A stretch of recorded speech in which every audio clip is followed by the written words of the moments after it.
Sumentro sa iba't ibang hamon at issue sa rehiyon katulad ng tensyon sa South China Sea, krisis sa Myanmar at Gaza ang naging pinakahuling pagpupulong ni Foreign Affairs Secretary Enrique Manalo at Indonesian Foreign Minister Retno Marsudi. Naganap ang pagpupulong ng dalawang foreign minister ilang oras bago ang pagdating ni Indonesian President Joko Widodo sa bansa. Kapwa iginiit ng Manila at Jakarta ang kahalagahan ng pagtutulungan sa pagtugon sa mga isyong kinakaharap ng rehiyon, lalo na't may epekto ito sa political stability at economic security.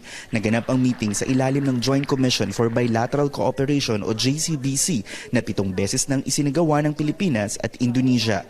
2014 pa nang huling mangyari ang JCBC. Issues of mutual concern such as the West Philippine Sea, the crisis in Myanmar and Gaza, among others, frankly and candidly. Our time-honored partnership has positively evolved in a way that enables us to address the many developments through the years in our bilateral relationship.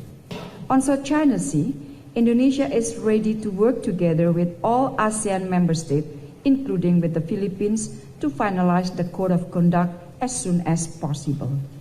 We welcome the statement on maintaining and promoting stability in the maritime sphere in Southeast Asia. We are also alarmed by the humanitarian crisis in Palestine. Nagkaroon din ng pagkakataon ng Pilipinas na muling igiit ang request nito para sa isang executive clemency para naman sa OFW na si Mary Jane Veloso.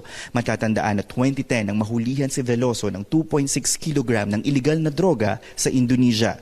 2015 naman nang mailigtas siya mula sa death row. No, I raised the issue. We're taking the steps we're taking to address it. That's always been our position, to see whether they can grant clemency.